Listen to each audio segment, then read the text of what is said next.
नमस्कार दोस्तों। भारतीय नागरिक सुरक्षा संहिता 2023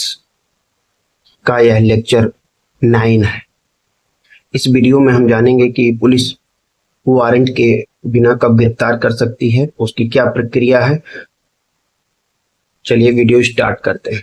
कि अध्याय 5 में धारा 35 से 62 तक प्रावधान किया गया है, ठीक है, जिसमें व्यक्तियों की गिरफ्तारी की बात की। ठीक, पुलिस वारंट के बिना कब गिरफ्तार कर सकती है, इसको धारा 35 में प्रावधानित किया गया है। यानी कि पुलिस अधिकारी जो है किन परिस्थितियों में बिना वारंट के गिरफ्तारी कर सकता है या मजिस्ट्रेट के आदेश के बिना गिरफ्तारी कर सकता है, तो उसका उल्लेख धारा 35 में किया गया है। पुलिस अधिकारी मजिस्ट्रेट के आदेश के बिना और वारंट के बिना निम्नलिखित प्रकार के व्यक्तियों को गिरफ्तार कर सकता है। ठीक है, तो किस तरह के व्यक्तियों को गिरफ्तार किया जा सकता है? तो इसमें बताया गया है कि ऐसा व्यक्ति जो पुलिस अधिकारी की उपस्थिति में संज्ञेय अपराध करता है, यानी कि कॉग्निजेबल ऑफेंस करता है पुलिस के प्रेजेंटेशन में, यानी कि उसकी उपस्थिति में। यानी कि यदि कोई व्यक्ति पुलिस अधिकारी की उपस्थिति में कॉग्निजेबल ऑफेंस करता है, ठीक है, तो इस तरह के व्यक्तियों को गिरफ्तार कर सकता है। और किस तरह के व्यक्तियों को गिरफ्तार कर सकता है? कि कोई ऐसा व्यक्ति जिसके विरुद्ध संज्ञेय अपराध के संबंध में उचित कंप्लेन, यानी कि रीजनेबल कंप्लेन किया गया हो। ठीक है, यानी कि किससे? पुलिस अधिकारी से, यानी कि कंप्लेन किया गया हो, उचित परिवाद किया गया हो, या विश्वसनीय सूचना प्राप्त हुई हो, यानी कि जो सूचना उसको दी गई है वह विश्वास के योग्य हो, या ऐसा संज्ञेय अपराध है जिसके संबंध में 7 वर्ष से कम या 7 वर्ष तक के कारावास, जुर्माने सहित या रहित दंड का उल्लेख है। इस तरह का संज्ञेय अपराध है, उसके संबंध में यदि जो है सूचना दी गई है, ठीक है, और उसके संबंध में क्या है कि उचित संदेह विद्यमान है, तो ऐसी स्थितियों में गिरफ्तारी की जा सकती है पुलिस अधिकारी के द्वारा वारंट के बिना।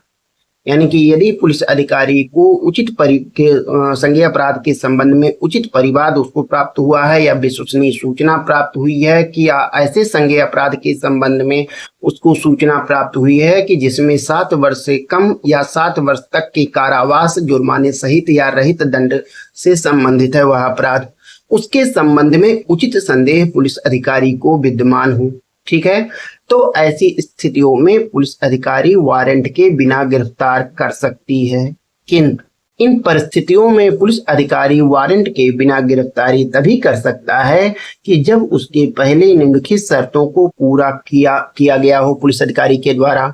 अब वो शर्तें क्या है? वो ये कहता है कि पुलिस अधिकारी के पास ऐसा जो परिवाद किया गया है, या सूचना जो दी गई है, या संदेह का जो उसका आधार है, ठीक है, उसके संबंध में विश्वास करने का कारण होना चाहिए कि उसने अपराध किया है उस व्यक्ति ने। यानी कि कहने का मतलब है कि पुलिस अधिकारी के पास इस तरह का विश्वास करने का कारण होना चाहिए कि जो परिवाद किया गया या सूचना जो दी गई है या जो उसका संदेह उत्पन्न होता है, तो वह उसके संबंध में विश्वास करने का उसके पास कारण है कि उस व्यक्ति ने अपराध किया है, तभी गिरफ्तारी करेगा। दूसरी शर्त क्या है? कि पुलिस अधिकारी को यह समाधान हो जाए कि ऐसे व्यक्ति की गिरफ्तारी निम्नलिखित कारणों से जरूरी है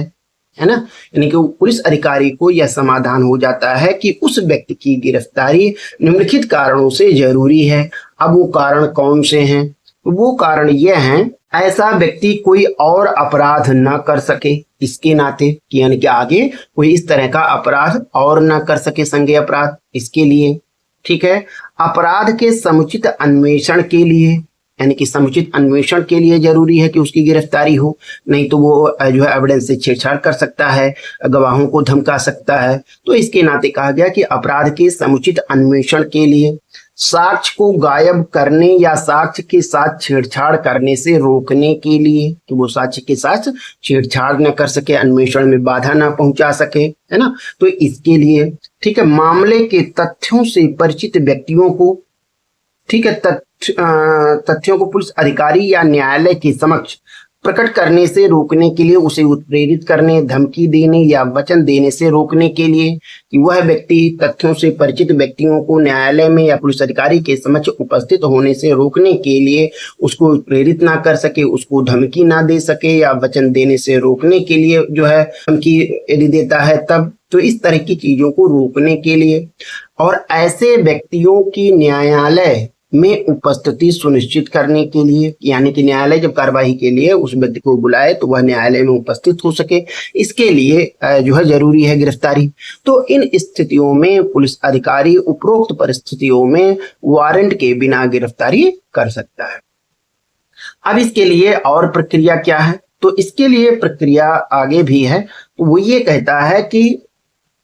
पुलिस द्वारा बिना वारंट के जो गिरफ्तारी के आधार हैं, तो कह रहा कि पुलिस अधिकारी ऐसी गिरफ्तारी करते समय अपने कारणों को लेखबद्ध करेगा। ऐसा नहीं कि मनमाने तरीके से गिरफ्तार कर लेगा, यानी कि विवेक का ऐसे मनमाने तरीके से प्रयोग नहीं कर सकता। यानी कि कहने का मतलब कि यदि उस व्यक्ति को इस तरह के अपराधों में गिरफ्तार करना है तो उसको अपने कारण को लेखबद्ध करना पड़ेगा, और यदि गिरफ्तारी नहीं करता है तो उसके भी कारणों को उसको लेखबद्ध करना पड़ेगा। ठीक है, यानी कि कहने का मतलब अपने मन का नहीं कर सकता, क्योंकि मन का करेगा तो मनमाना करेगा, और मनमाना करेगा तो आर्टिकल 14 का वायलेशन होगा, है ना। तो इस नाते उसको रोका गया है। ठीक है, अब जो तीसरा पॉइंट है वो कहता है कि जिस व्यक्ति के विरुद्ध ऐसे संज्ञेय अपराध यानी ऑब्जेक्शनेबल ऑफेंस की विश्वसनीय सूचना प्राप्त हो गई है कि जिसमें 7 वर्ष से अधिक के कारावास, जुर्माने सहित या रहित या मृत्यु दंड से दंडनीय अपराध है, यानी कि इस तरह के संज्ञेय अपराध के संबंध में विश्वसनीय सूचना पुलिस अधिकारी को प्राप्त हो गई है कि जिसमें 7 वर्ष से अधिक के कारावास का दंड या मृत्यु दंड दिया जा सकता है। ठीक है, तो उस स्थिति में भी पुलिस अधिकारी वारंट के बिना गिरफ्तारी कर सकता है। ऐसा व्यक्ति जो संहिता के अधीन या राज्य सरकार द्वारा उद्घोषित अपराधी हो, यानी प्रोक्लेम्ड ऑफेंडर हो। ठीक है, यानी कि कहने का मतलब है कि कोई ऐसा व्यक्ति है जो संहिता के अधीन यानी कि बीएनएसएस के अधीन या राज्य सरकार के द्वारा उसको अपराधी उद्घोषित किया गया हो, यानी कि वो उद्घोषित अपराधी हो, तो ऐसी स्थितियों में उसको भी पुलिस अधिकारी वारंट के बिना गिरफ्तार कर सकता है। यदि किसी व्यक्ति के कब्जे में कोई चुराई हुई संपत्ति होने का उचित संदेह हो या आशंका हो, यानी कि यदि यह पुलिस अधिकारी को पता चलता है कि कोई चुराई हुई संपत्ति किसी व्यक्ति के कब्जे में है और उसका वह संदेह उचित है, आशंका उसकी उचित है, तो ऐसी स्थितियों में वह वारंट के बिना गिरफ्तारी कर सकता है। सशस्त्र सेना का यानी आर्मी का अभित्याजक हो यानी भगोड़ा व्यक्ति हो तो उसको भी पुलिस अधिकारी वारंट के बिना गिरफ्तार कर सकती है। पुलिस अधिकारी के कर्तव्य में बाधा पहुंचाने वाला व्यक्ति है या विधिपूर्ण अवरक्षा से निकल भागने या भागने का प्रयत्न करने वाला व्यक्ति है तो उसको भी पुलिस अधिकारी वारंट के बिना गिरफ्तार कर सकती है। भारत के बाहर भारतीय नागरिक द्वारा कोई ऐसा कार्य किया गया जो भारत में किया जाता तो अपराध होता, तो जिसके लिए वह प्रत्यर्पण संबंधी किसी विधि के अधीन है या अन्यथा भारत में पकड़े जाने या अवरक्षा में निरुद्ध किए जाने का भागी है, इस तरह के अपराधों से यदि वह संबद्ध रह चुका है या इस संबंध में जिसके विरुद्ध उचित परिवाद किया गया है या विश्वसनीय सूचना प्राप्त हो गई है या ऐसे संबद्ध रहने के संबंध में उचित संदेह विद्यमान है कि इस तरह के अपराधों में वह व्यक्ति संलिप्त है। ठीक है, इस तरह का संदेह यदि पुलिस अधिकारी को विद्यमान है, उचित संदेह, तो ऐसी स्थितियों में भी पुलिस अधिकारी वारंट के बिना गिरफ्तारी कर सकता है। ऐसा व्यक्ति जो छोड़ा गया सिद्ध दोष होते हुए, यानी कि जो है उसको छोड़ा गया है, कन्विक्शन है उसका, लेकिन उसको छोड़ा गया है तो धारा 394(5) के अधीन बनाए गए नियम का भंग करता है ना। यानी कि कहने का मतलब पता होता जो है छुपाता है या गलत बताता है, ठीक है, या पता जो है उसको बदलता है लेकिन बताता नहीं। ठीक है, तो इस तरह की स्थितियों में उसको वारंट के बिना गिरफ्तार किया जा सकता है कि यदि वह सिद्ध दोष यानी कन्विक्शन हुआ है लेकिन अपील में मामला गया है और उसको बीच में छोड़ा गया है तो ऐसी स्थितियों में पुलिस अधिकारी वारंट के बिना गिरफ्तार कर सकते हैं। ऐसा व्यक्ति जिसकी गिरफ्तारी के लिए किसी अन्य पुलिस अधिकारी से अध्यपेक्षा जिसको बोलते हैं रिक्विजिशन, ठीक है, प्राप्त हुई है तो जो अध्यपेक्षा प्राप्त होती है पुलिस अधिकारी के द्वारा तो वह लिखित या मौखिक हो सकती है। यानी कि जब कोई सीनियर पुलिस अधिकारी अपने नीचे के पुलिस अधिकारी को एथराइज करता है किसी व्यक्ति को गिरफ्तार करने के लिए, तो ऐसी स्थितियों में उसको सारी जानकारी वह देता है लिखित या मौखिक रूप से। तो ऐसी स्थितियों में उसी को अध्यपेक्षा यानी कि रिक्विजिशन कहते हैं। ठीक है, तो इस तरह की स्थितियों में पुलिस अधिकारी जो 35 में बताया गया है कि इन परिस्थितियों में वारंट के बिना गिरफ्तारी कर सकता है। अब धारा 35 की जो उपधारा 2 है वो क्या कहती है? कह रहा जिस व्यक्ति के विरुद्ध असंज्ञेय अपराध नॉन कॉग्निजेबल ऑफेंस का परिवाद किया गया है या विश्वसनीय सूचना प्राप्त हुई है पुलिस अधिकारी को, ठीक है, तो उसके विरुद्ध मजिस्ट्रेट के आदेश या वारंट के बिना गिरफ्तारी नहीं की जाएगी। लेकिन तब की जाएगी जब क्या हो कि धारा 39 के अधीन असंज्ञेय अपराध के संबंध में मजिस्ट्रेट के आदेश के बिना या वारंट के बिना गिरफ्तारी की जा सकती है। ठीक है, यानी कि जब 39 के अधीन जो है रहेगा तो ऐसी स्थितियों में उससे पूछताछ, उसके पते उते के बारे में जानकारी करने के लिए उसको गिरफ्तार किया जा सकता है असंज्ञेय अपराध के संबंध में। ठीक है, और 24 घंटे के बाद मेन यदि वो सही बताता है तब तो ठीक है, और यदि पुलिस अधिकारी को यह संदेह होता है कि नहीं उसके द्वारा जो जानकारी दी गई वो गलत बताई गई है, तो ऐसी स्थितियों में वह 24 घंटे के बाद पुलिस मजिस्ट्रेट के समक्ष उपस्थित कर देगा। तो ये चीजें आपका धारा 35 की उपधारा 2 में बताया गया है। ठीक है, अब गिरफ्तारी और पुलिस के द्वारा जो प्रक्रिया अपनाई जाती है गिरफ्तारी में वो क्या है? कि जिन व्यक्तियों को धारा 35 की उपधारा 1 के तहत संज्ञेय अपराध में गिरफ्तारी नहीं की जा सकती है, यानी कि कहने का मतलब कि कोई ऐसा व्यक्ति है जो 35 की उपधारा 1 की स्थितियों में नहीं आता, ठीक है, उनको पुलिस अधिकारी अपने समक्ष उपस्थित होने का निर्देश देते हुए सूचना जारी करेगा।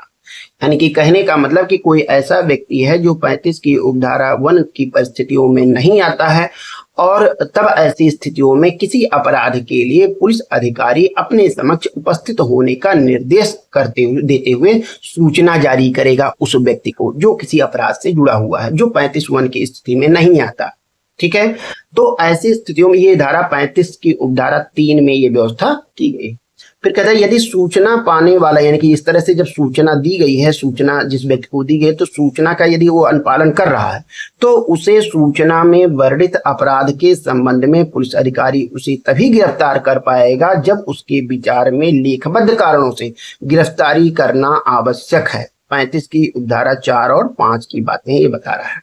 यानी कि कहने का मतलब कि जिस व्यक्ति को सूचना जारी किया है पुलिस अधिकारी ने अपने समक्ष उपस्थित होने के लिए, यदि वह सूचना का अनुपालन उचित तरीके से कर रहा है तो ऐसी स्थितियों में सूचना में वर्णित अपराध के संबंध में पुलिस अधिकारी तभी गिरफ्तार कर पाएगा जब उसके विचार में लेखबद्ध कारणों से, यानी कि उसको कारण को लेखबद्ध करना पड़ेगा कि जिसकी वजह से उसको लगा कि नहीं उस व्यक्ति को गिरफ्तार करना जरूरी है, तभी वह गिरफ्तार कर सकता है। यानी कि जब तक कारण लेखबद्ध नहीं करेगा तब तक गिरफ्तारी नहीं कर सकता, और यदि ऐसा करता है तो गिरफ्तारी इलीगल हो जाएगी और ऐसी स्थितियों में उस पुलिस अधिकारी के अगेंस्ट भी कार्रवाई की जा सकती है कि उसने लॉ की जो है अवज्ञा की है, यानी कि लॉ का जो है उल्लंघन किया है। तो ऐसी स्थितियों में पुलिस एक्ट के तहत और आईपीसी के तहत उस व्यक्ति के विरुद्ध कार्रवाई, यानी उस पुलिस अधिकारी के विरुद्ध कार्रवाई की जा सकती है। परंतु यदि वह सूचना का अनुपालन नहीं करता है, ठीक है, या अपनी पहचान छुपा रहा है,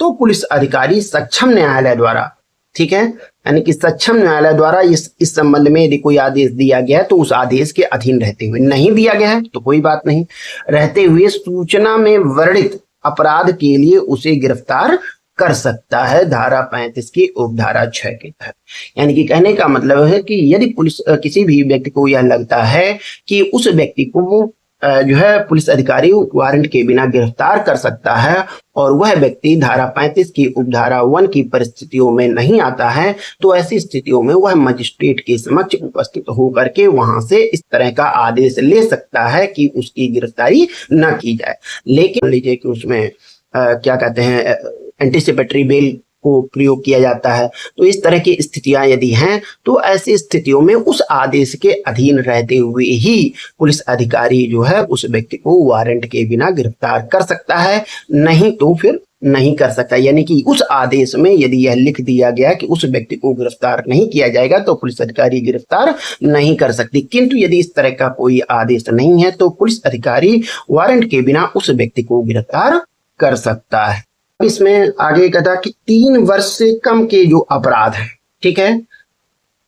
3 वर्ष से कम के अपराध में शिथिलांग यानी कि जो हैंडीकैप्ड है या 60 वर्ष से अधिक के जो व्यक्ति हैं उनकी गिरफ्तारी यदि किया जाना है तो पुलिस उप अधीक्षक यानी कि डीएसपी के रैंक या उससे ऊपर के पुलिस अधिकारी की पूर्व अनुमति से ही की जाएगी। ये धारा 35 की उपधारा 7 कहता है। तो ये महत्वपूर्ण है। यानी कि यदि 3 वर्ष से कम के अपराध की बात है और वह व्यक्ति जिसके संबंध में आरोप लगा वह शिथिलांग है यानी हैंडीकैप्ड है या 60 वर्ष से अधिक का व्यक्ति है तो उसकी यदि गिरफ्तारी की जानी है तो डीएसपी रैंक या उससे ऊपर के पुलिस अधिकारी की पहले अनुमति ली जाएगी, उसके बाद ही उसकी गिरफ्तारी की जाएगी, अन्यथा नहीं।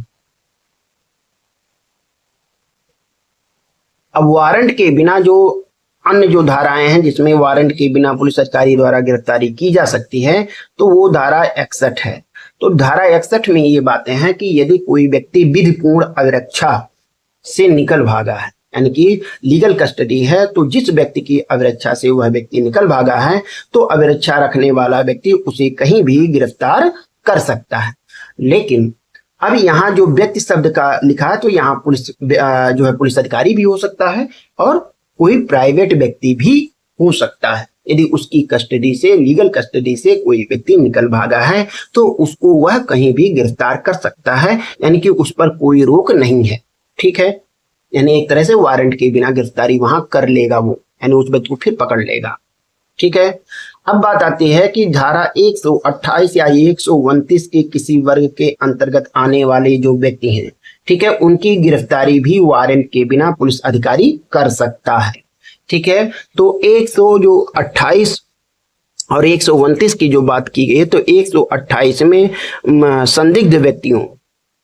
में सदाचार के लिए प्रतिभूत यानी कि जब संदिग्ध व्यक्ति है किसी अपराध के संबंध में तो उसकी सिक्योरिटी के लिए जो है प्रतिभूत लेने के लिए उसको वारंट के बिना गिरफ्तार किया जा सकता है। इसी तरह से धारा 129 में भी कहा गया है कि अभ्यासिक जो हैबिचुअल अफेंडर हैं तो उनके संबंध में यानी कि जो अभ्यासिक अपराधियों को जो है सदाचार के लिए प्रतिभूत लेने के लिए उनको वारंट के बिना गिरफ्तार किया जा सकता है। ठीक है, अब धारा 142 की उपधारा 6 में कहा गया है के अनुसार कि 142(5) के तहत यदि डिस्चार्ज का आदेश दिया गया है और उसको रद्द कर दिया जाता है यानी कि यदि किसी व्यक्ति को डिस्चार्ज किया गया है और उस आदेश को रद्द कर दिया जाता है तो ऐसी स्थितियों में उस व्यक्ति को पुलिस अधिकारी वारंट के बिना गिरफ्तार कर सकता है।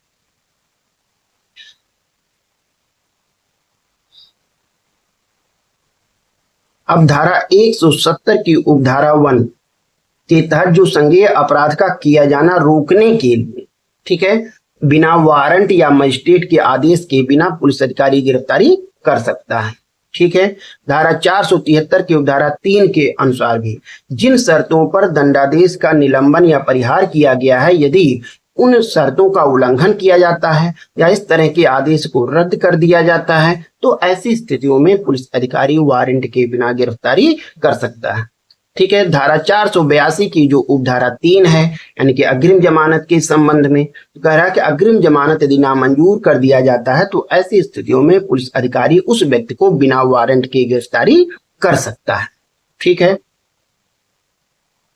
इस संबंध में महत्वपूर्ण जो केस है वो DK बासु बनाम पश्चिम बंगाल राज्य का केस है एवं योगेंद्र सिंह बनाम उत्तर प्रदेश राज्य 1994 का सर्वोच्च न्यायालय का केस है। इस संबंध में गिरफ्तारी के लिए जो है 11 मार्गदर्शक सिद्धांत जो है प्रतिपादित किए गए थे। ठीक है, और यदि इसका पालन नहीं किया जाता है तो ऐसी स्थितियों में वह गिरफ्तारी अवैध हो जाएगी। अर्नेश कुमार बनाम बिहार राज्य का केस है, ठीक है, 2014 का, जिसमें सर्वोच्च न्यायालय ने कहा कि CRPC की जो धारा 41 है जो अब भारतीय नागरिक सुरक्षा संहिता की धारा 35 है, ठीक है, एवं CRPC की जो धारा 41A है, ठीक है, वो जो धारा 35 की अब भारतीय नागरिक सुरक्षा संहिता में 35 की धारा 2 है के अनुपालन के लिए पूरे देश के लिए सामान्य दिशा निर्देश जारी किया है गिरफ्तारी के संबंध में। ठीक है, यदि यह वीडियो आपको अच्छा लगा हो तो please like, subscribe and share अवश्य कीजिए। धन्यवाद।